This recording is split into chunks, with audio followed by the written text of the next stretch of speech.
Thank you all for joining. We're going to go ahead and get started. And we'll just quickly start with some introductions on our end. So my name is Matthew Meeks. I help direct our customer education here at Front. And I am joined by Jordan Dunn. Jordan, I'll actually have you come off mute if you just want to do a quick introduction of yourself before we get started. Absolutely. Hi, everybody. My name is Jordan Dunn. I'm a senior manager focused on strategic customer success at Uber Freight. Been with the company actually about 14 years now. I work out of our Rogers, Arkansas office, but support all of our teams globally. Well, Jordan, thanks for that. And for those of you who are just joining, we are going to be chatting with Jordan about Uber Freight's experience with Front and Jordan's experience with Front. And this is part of our Game Changer webinar series, where we like to highlight Front customers that are using our platform to really raise that bar to provide exceptional customer service. So this will be an opportunity to actually listen to how Jordan and his team have really raised that bar at Uber Freight, but also an opportunity for all of you to ask questions throughout this webinar. So we will actually be spending about 20 to 30 minutes just chatting. I have a few questions for Jordan, but if at any time you all have questions, please feel free. You'll actually see a little Q&A section here. So I actually see Jennifer, great. I already see you chatted in the Q&A, but for those of you who have questions, please feel free, type it in the Q&A. I will also be monitoring the chat as well, so you can ask questions there. And we will leave about the last 10 minutes or so for any live questions that you all might have for Jordan and Jordan's team. And with that, we're going to go ahead and get started. So today, as mentioned, we are speaking with Jordan, who is the Senior Manager of Strategic Customer Success at Uber Freight. So Uber Freight is powering intelligent logistics for teams. So really, they're helping harness the industry-leading combination of technology, partnership, and capacity to really drive big results in the logistics space. So this is a team that thrives in complexity and building new efficiencies at every stage in their supply chain to really help businesses around the world run as effectively and intelligently as possible. In that same vein, Uber Freight uses Front to actually help build this efficiency for their internal teams, really to deliver that exceptional customer service to their customers. And we are happy and so proud to announce that this year, Uber Freight actually won our Game Changers Award of CX Partner of the Year. So Jordan actually helped lead a rollout of around 1,200 users onto Front in just about 6 months, really showcasing the power of how the drive to roll this out for a large organization of many users. With that power, you can actually see here that by being on Front, their teams of operations, customer success, customer support, they were actually able to improve their efficiency and reduce their response time by about 50%. So we will get into some of these metrics here. So if you do have questions, again, feel free, type them in the chat or in the Q&A. But Jordan, I have a few questions for you that I would love to just get started with. So I'm going to stop sharing my screen so we can kind of be full screen for folks here, and would love to just hear from you directly. So to start, I'm curious, can you actually just talk a little bit about Uber Freight, who your customers are, what you're doing, and really just how your team is unique, specific to the customers that you service? Yeah, absolutely. So I work specifically in our transportation management business unit at Uber Freight, and really, we are full supply chain partners for our customers, right? And those customers can scale from the largest consumer packaged goods company down to a niche manufacturer. I think really at the end of the day, we take pride in ownership and in executing our customers' business well. The Oreos are on the shelf when they need to be. The engine is at the line when it needs to be. Ultimately, with what we do, how we coordinate the supply chain, we achieve our highest service and lowest cost, right? It has to be where it needs to be in order to meet revenue goals, hit the production line, all that good stuff.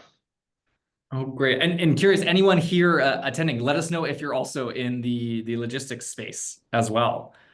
So Jordan, I actually, before working in the education world, I actually used to help teams roll out technology. And so I know that it is never easy, regardless of if it is just to one person, let alone over 1,000 users. So really, I'm curious how you and how the Uber Freight team made this happen. Can Yeah. you share really how you were able to implement a successful rollout and what your biggest learnings are from this experience? Yeah, absolutely.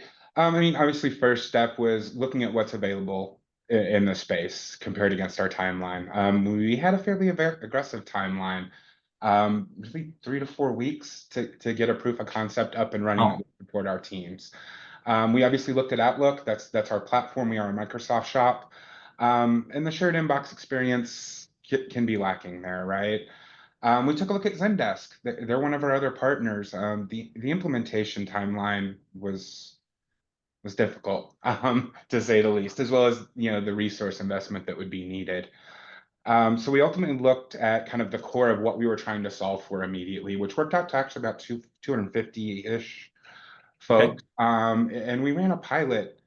Um, but in terms of like bringing that initial pilot group up, we went from nothing to they were live and using the platform in 2 weeks. I think a lot of that's attributed to the no code um, attributes, within front. And then really starting to tweak and learn what's working and what isn't. And then as we look to scale, right, we looked at what do we need to do as prep and what do we need to do to set the teams up for success. And actually ended up working out into about a 2 week sprint, right? We all work in sprints now. And with that first week, really focused on let's do discovery as well as what does future state look like. That second week is really focused on training, getting an Mhm. exposure in the platform, tweaking things, right? How you design things first is never how reality usually goes. So you have to. It's always going to be changing, right? Exactly. I think also too really is you can't lose sight of the change management. And when we think about emails, chats, texts, that's how our teams are communicating. That's how our customers are communicating with us. It's a very personal change how we talk to each other. Mhm. So we really had to make sure we kept that at the forefront of what we did. Approach it with an empathetic eye, but obviously also the why. Why are we doing this? Where can we gain efficiencies that we couldn't gain with other platforms? Where can we get access to metrics? You need to measure things in order to improve them. How can we improve the customer experience without degrading our own team's experience? All of those were things we really looked at and made sure we had solid path to resolution before we went to people and said, we're ready to scale.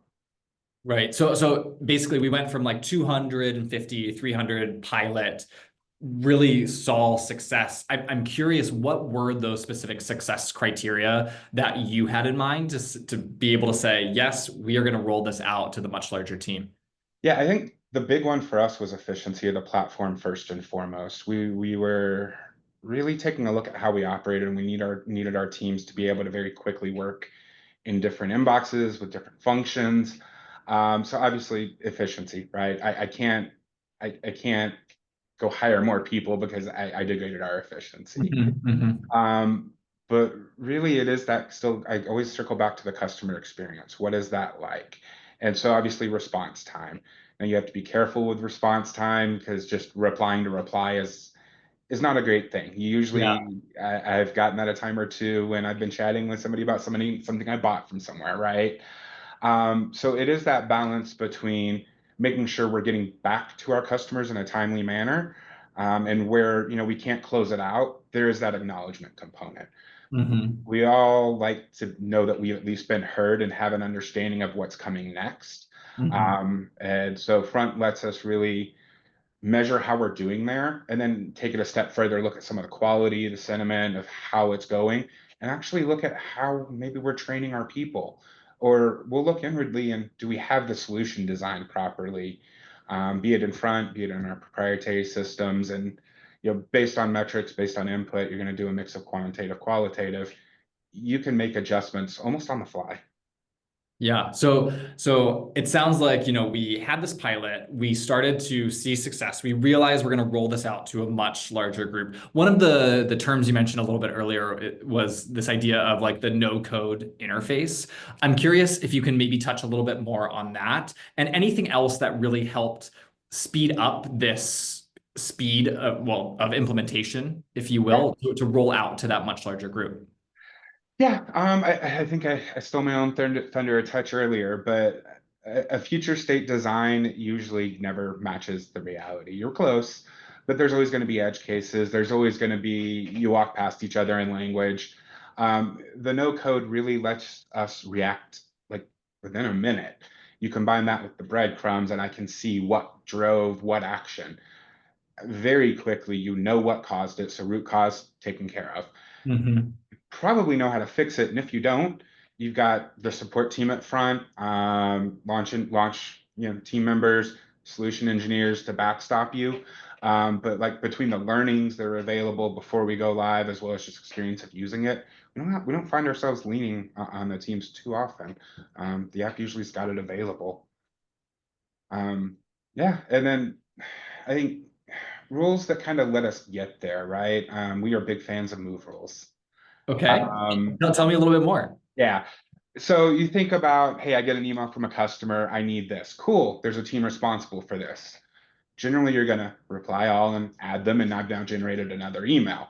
So ultimately, I'm degrading efficiencies, right? I'm generating more email, customer has to read it, my team has to read it, the team that sent it has to write it. Mhm. Now we can, using some even just the most simple tags up to the AI tagging, right? We can say when certain conditions are met, we know that this is for this, let's move it to that team. So I'm decreasing my email volume, I'm decreasing my customers' email volume, and I'm honestly getting to that action quicker because it all happens within seconds at most. It comes in, front knows what's up, hits our rule set, and we're moving off to that team that's responsible. So like really ultimately speed of service is what we look at there. Again, right, the quality components, the sentiment analysis that we can do are Mhm. invaluable. Macros that have recently come into play are very Yeah. fast becoming kind of like we love them. One click and we're off to the races. A complex workflow, a simple workflow, it it reduces some of the room for error as well. We can't automate everything, so there's always something, right? Right. So if I give people a button, there you go, let's go. Versus, hey, what tag do I have to hit to get to this, right? So that's where we've actually been able to make incremental improvements as fronts delivered product enhancements. And especially with a team this large as well, just having macros to really be able to scale that out in processes can become invaluable. Yeah, absolutely. Standardization where we can is obviously the name of the game. Now we don't over-index there because at the end of the day, a lot of our customers have some fairly unique needs. So we standardize where we can, and Mhm. obviously where we can't, we're able to make adjustments within the platform to accommodate them without like breaking our workflows. Yeah. One of the things that I am particularly curious about, I'm sure maybe folks here in the chat are curious about as well, is that 50%, that big 50% number in reducing your response time back to your customers. I'm curious what kind of, in addition to some of these move rules that you just mentioned and macros, were there any other specific front features that helped contribute to this success and really kind of not only or I guess decrease your speed to reply, but also just make sure that you're maintaining that same level of service. Yeah, I think at the start, it really was just the stability of the front platform as it relates to shared inboxes. We've bumped into challenges in Outlook before. You get multiple people in an inbox, you can start experiencing lag, or somebody moved an email to a folder that somebody didn't know was there, and it doesn't get actioned, and it turns into an escalation. Mhm. So I think just the stability and kind of clarity and how front presents the communications to the team member, that was the immediate win, like almost instantly. Then we follow on with things like auto assignment. I can immediately say, this is your work task. This is your communication. You are accountable for it. And just again, speed to who's responsible, right? We don't have to read it. We don't have to, hey, who is this, using rules or even manual, right? We're going to have manual assignment. It very quickly gets it to who it needs to, right? Um, and then I think too, the collaboration features have actually become pretty strong. Um, we don't have to chase across multiple communication platforms. We can have those internal communications on that email chain. So we're never trying to backtrack and what decision got made where. It's all contained within that communication. And then the SLA feature, I I don't think anybody likes seeing the fire, but I'm one that tends to celebrate the red because it's easy to know where we need to focus and we can make Yeah. improvement. It's also, I think, great to have kind of that warning light. So when you're not seeing it, you're like, everything is running smoothly. Absolutely, right? I mean, celebrate the wins, but celebrate the red. Um, Being able to tag to our teams, hey, you're about to miss this, and then, hey, you've missed it. There was a little change management there, right? Everybody originally it felt like, okay, I'm under the gun. No, you're not. It's helping you prioritize, right? We're giving you an informed visual indicator that you probably need to prioritize this. Now they're going to combine that with just obviously some tribal knowledge they have from how they execute the business, as well as other like tags and contextual things that come into play. But it's really been a game changer there. We're really like there are certain things where our teams will put a very tight SLA on it because it is critical. Yeah. You think about like packaging inbound, like packaging materials inbound to a food manufacturer. That food line is probably already running. All the inputs are there. That packaging's not there. The whole run is ruined. Yeah. So Yeah. those get tighter SLAs, and that way our teams are able to prioritize, what we focus on. Yeah, I can imagine it's also nice. You touched a little bit earlier on before you really didn't have kind of the insight or analytics to do a lot of this management around things like SLAs. So while I know it can be maybe scary at first for somebody to say, oh my gosh, I missed the SLA. At the same time, you now are able to track it. And it's not necessarily a bad thing, but we can say we can see this and now we can make adjustments. Absolutely. Yeah. I mean, things get better naturally to some degree by measuring them. And we did see that, right? Just by starting to measure it, teams got that visibility to themselves. We weren't even pushing things to them. And naturally, we saw the uplift. And then feature one, more uplift. Feature two, more uplift. So it's really a combination of things that come together to deliver that reduction. Yeah, I actually see a question kind of related in the chat. And a question here: how has Uber Freight utilized analytics internally and externally to improve process and performance? Yeah, no, that's a phenomenal question. Um, Obviously, internal was where we first exposed the metrics. We fairly well democratized them down through management. Teams are able to share and see each other's metrics, and that has driven collaboration amongst the teams. How are you getting here? Hey, I'm having a problem here, and I see you are not. Let's Hmm. talk, help, right? And then from an external perspective, I can now have a fully fact-based conversation. Do we hit our SLA on everyone? No. Um, Nobody's 100%. But when we do need to have conversations on, a 6 to 8 hour delay, we have all the facts about what happened. And then we also have the greater analytics suite to say, yes, we did miss on this one, and here's the action we're taking. But we are also 98% within our SLA, and here's all the examples. Before it was usually this is the fire of the week feelings conversation with no real strong data to back up claims from either team. Um, when you can take emotion out of it, you can get to solving the problem much quicker. Hmm.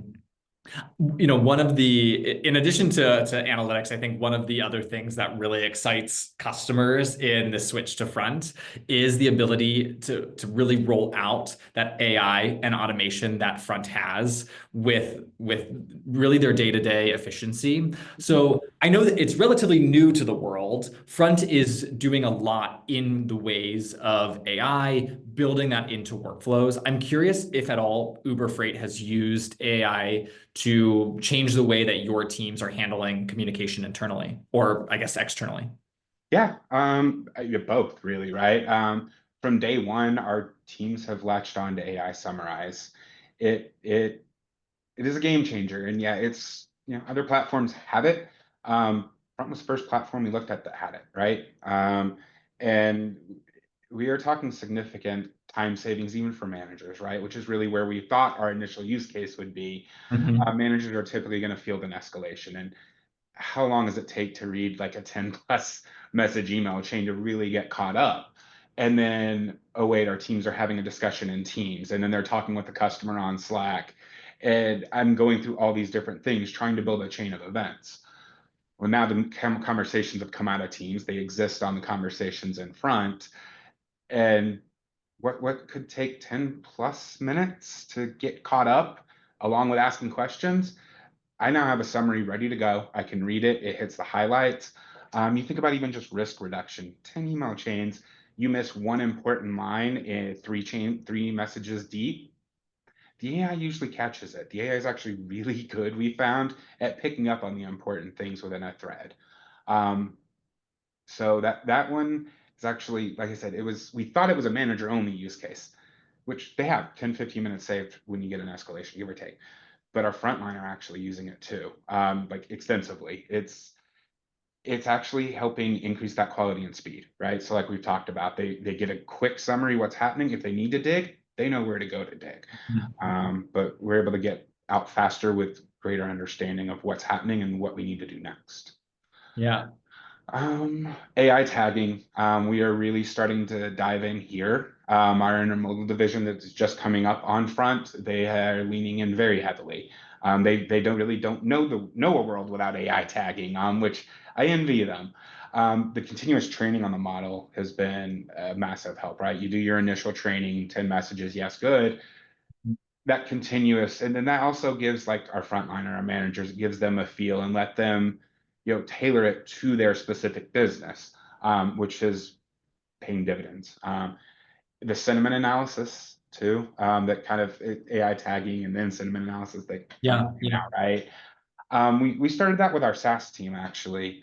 So that's where customers are using our software, our TMS, and our SaaS team supports them, making sure that they're set up for success using our platform. We do a CSAT survey like most organizations, but you're generally not going to get everybody in the org. You can't. And then those are generally snapshots in time. By training that AI model to really look at sentiment, what's urgent, are we not having a good experience? Are we having a good experience? Those things are actually pretty critical to how we're going to understand the status of the relationship, both at a transactional, tactical level and that strategic level, trend Mhm. over time. A good example, I think, is like you are having a conversation and the sentiment analysis starts triggering, hey, this might not be going so well. We flip and use AI Compose, right? We will change tone, we will change length, make it more concise. That's kind of how they play together, right? You can build workflows almost that says, if not a good conversation, change tone to friendly, empathetic, professional, right? And very quickly you see that sentiment on just even on that conversation turn around. And then over time to watch that grow as we build that muscle memory, Mhm. kind of build that into our workflows. Like I can't control everything in a supply chain. We would love to, trust me. Yeah. If only we could. But what I can do is make sure that we're communicating with clarity and with action, right? It's how you communicate is how you become that trusted partner. Mhm. Performance is a lot of it, but if we can't communicate well, that trust doesn't exist. Yeah. So I know we've covered kind of a lot in terms of the gamut of features that Front offers, from analytics, the routing rules, AI tagging, sentiment analysis. I know that we have a few folks in, I see logistics, 3PL, asset-based carriers here. I would be curious if there was maybe something that you would say, hey, everyone who's in the space needs to be using this as it relates to Front. What would that feature be, would you say? I'm really going to go with the AI sentiment analysis, to be honest. just that tactical insight, that feel, it reinforces when the teams are doing well, and it helps the teams quickly course correct, when something's going a little sideways. Um, I like to think of it as like it's continuous coaching, but in a positive way, right? We all have room to grow. It's how we present it and how we include it in our workflows. Yeah, so Milan, Forrest, Bridget, some of you folks in the chat, I will make sure we'll be following up with you to make sure that you're including that AI sentiment analysis here in the next few weeks. Well, Jordan, I just kind of have one final question before I'll kind of turn this over to the audience. I see a lot of great questions already that I'll ask you here in just a minute. But I want to circle back to really what brought us here today, which is another congratulations on your award. So CX Partner of the Year with Front. Could you share some overall advice around how others can really better enable their customer-facing teams with using Front? Yeah, I think like most things, it still comes down to ultimately how do you manage your way through the change. Um, I'm probably a broken record at this point. I know my internal teams roll their eyes a touch now when I say it because it's the same. Um, Communication is personal. We need to be transparent with our teams. We need to give them what they need to succeed, and we need to communicate with our customers as well. Hey, we're making this change. This is why we're doing it, right? This is what you can expect experience-wise. And then obviously, we're going to be keeping close eye on it. This is how we're doing it with metrics. We're going to ask for your feedback along the way. When you're talking communication, you've really got to consider which stakeholders are going to be involved. Not only just, hey, directly impacted by the change, but the doc manager is going to be impacted by the change, even though he's not on the platform. He's one of our customers, right? So that's really the big one. I can't overstress the preparation for change management and then executing the plan. But like with all things, don't be rigid. If you learn something, change quickly. Well, Jordan, I mean, thank you so much for answering all of my questions that I had. And congratulations again. We are so lucky to work with you and a team like yours. Continue to challenge us at Front to make sure that we are improving Front for your teams and continuously providing you value. I have done enough asking questions, so I'm still going to do a little bit of talking, but I'm going to be asking questions from folks here in the Q&A and the chat, if that's okay with you. And for those of you who haven't typed your question yet, we do have about 15 minutes or so to go through these questions. So feel free to keep asking them here in the Q&A, and we'll dive into these. One of the first questions that I actually wanted to maybe take us back to the beginning of implementation. I see a question here from Thibaut. Do you have any tips to manage the change management, so something you were just talking about, in moving a support team from Zendesk to Front? So we actually haven't taken that action yet. It may be coming up soon. So we have done some planning in this space, though. I think it really depends how customized you've put your instance of Zendesk into. I think the big one is Zendesk is really focused on that ticket experience, which comes across a little impersonal, right? When you're moving into Front, even coming from Outlook to some degree, the, we get the features and we get the clarity of a ticket. We get to treat it like it's communication with a person at the other end. Mhm. I think too, the flows work a little bit different. But we haven't found a feature yet from like a Zendesk perspective that we haven't been able to replicate in Front. Um, some of it native, some of it working with the great solutions team. Really, designing how can we leverage what's here to build. So yeah. Yeah. Well, I also know I was doing a lot of the like, tell us the success story of your implementation. Another question here from Thibaut. What was one of the really the most challenging things that you faced during implementation? Feel free to say nothing, just for everyone here listening, but no, truly, what were some of the challenges that you faced in this rollout? Um, we made some mistakes on some assumptions we made early on that we've been working to fix just in how we designed and kind of implemented a few solutions. Um, yeah, we moved fast. I feel like maybe we probably could have taken another couple of weeks to really get a better understanding of current state, and design a more effective future state solution. Um, yeah, that hey, like with all things, right? You wish for more time, more preparation. Um, at some point, you have to just go. I'm not a fan of waiting for perfect. Progress is better than waiting for Yeah. perfect. I always say don't let perfect be the enemy of good. Yeah. Exactly. Yep.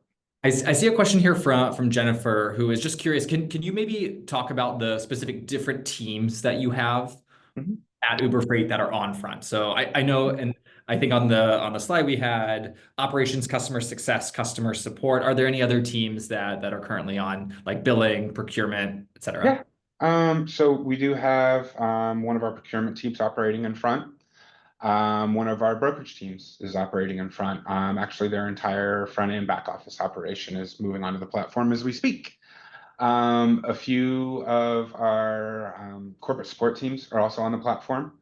So some of our finance, treasury folks, and really it's where we found really strong use cases for the features that front bring to the table. There are some teams that they just need a personal inbox. Cool. Hmm. When you need a shared inbox, when you really need to understand your metrics, when you do need to have a ticketing system without it feeling like one, without, all that comes with that, right? That's where we find really strong value. And honestly, the last few teams that we've brought onto the platform have actually proactively reached out. So like at this point, it's got word of mouth in the organization, to where we don't have to go sell. We still do. We keep an eye for use cases, but most teams are coming to us. Here's our use case. Can you help? Oh, And wow. thankfully, we get to say yes. So Oh, that's great. Yeah, it makes your job easier as well to ultimately make their jobs easier at the end of the day. yeah, it's a nice win-win. We get to expand, even just my network into teams that maybe I haven't gotten to work with before, learn what they do, and then deliver them a solution that makes their life better. Yeah. Would you say post that implementation, do you find that like the internal conversations that were happening amongst those teams are mostly occurring inside front than maybe the other channels that they used to use in the past? Um, yeah, they tend to. Teams is still, a massive piece of how, we'll work with each other, especially.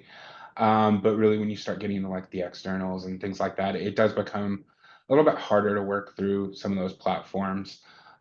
So yeah. Yeah. Then you can't discount coffee talk, run into somebody getting a cup of coffee and my team just moved to front. What's that? Let me show you. And like that grassroots, when you've got that going, and like we're not 100%. There's always got a few that change resistance is real. You Yeah. can't you can't make everybody happy. But once we hit that grassroots and we kind of realized what was happening, that was a lot of validation even for my program team that's really been executing a lot of this day to day. That what they were doing was working. Because you always wonder in the back of your mind, you can survey all you want, but Yeah. when Yeah. when unprompted, somebody is saying you should do this, it feels good. Yeah. Yeah, so it does sound like most of that internal chatter is happening inside front. We are maybe occasionally pinging our colleagues to ask their latest theory on the White Lotus, but sounds like most of the time the work, the bulk of the work is happening inside front. Oh, the work in front, absolutely. Yeah, I can measure it, I can improve it, and the experience overall is it's a good experience. Oh, great. Another question here. Have you encountered any legacy processes or technologies that you've not really been able to yet link or implement into the front platform? Um,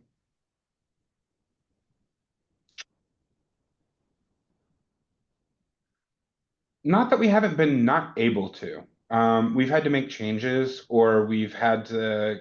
I always we'll hack a solution together too, right? If an API can't handle what I need, cool. I'm gonna do a webhook, or we daisy chain some solutions together too. We have a couple of different platforms that we'll use to make the old system essentially work with front. So I guess the answer is both yes and no. Yeah, 'Cause yeah. ultimately we were able to arrive at a solution that met the need. Um, it took a little more work, but that wasn't necessarily, I wouldn't put any of that like on the platform. The platform is actually pretty wide open when it comes to that perspective. It was really limitations of some of those legacy systems and workflows, right? And, and, you know, in the industry too, there are some regulations that govern certain things. You think about like cargo claims, Right, having right. regulated process. So how do we make sure that we're understanding that fully and making sure we're not building anything in front that would actually break a regulation? We don't want to do that. Right. And maybe a follow-up question kind of directly on that related to chat and kind of related to these external systems is, does Uber Freight utilize connectors or other functions to assist in bringing in like tracking or tracing loads? Yeah. We've built a few custom connectors mostly, both to our own proprietary systems and a couple of third-party systems that we leverage to kind of supplement some of the information that we're getting from carriers, brokers, shippers, receivers, you name it. I see another question here. So onboarding over 1,000 users in half a year is huge! Exclamation point, they say. So congrats again. After initial setup, what challenges did you find and overcome when it comes to maintaining the architecture that you have set up of such a large? And this is a great question, I think, Yes, because it is. we've been talking about as you grow, those workflows do change. They do shift as teams get bigger. So what are some of those challenges and solutions you found in maintaining that architecture? Yeah. So I think obviously it's partnership with the right teams, right? So like I think I saw new employees on the question. So that's partnering with our people teams and our IT support organization to make sure we have front inserted in the right spots. So we get auto notified, right? Um, Teams go fill out a form, everything fires off where it needs to go. We get the request, we're off allocating the licenses and the permissions. Um, yeah, it's really that partnership with the support teams. We own it at the end of the day. We own the architecture, we own how it's deployed, who's deployed, all that, but we can't do it alone.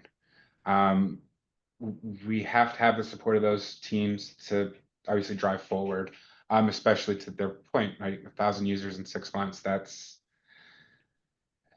our standards were changing pretty quickly as we learned more. And I'm sure they'll continue to evolve as the world evolves, business evolves, our customers evolve. We decide we're going to work a little different. The important one is to be flexible there and there's some things, yes, we have set in stone and we will not move off them. We have very good reasons for those. Mhm. But by and large, it's really the flexibility and keeping that open ear. What works today may not work tomorrow. AI, I think, you know, a year from now, even we're going to be thinking completely differently about AI than we are today. Yeah, yeah. I kind of along those lines, I see a question here that just popped up from Ivan.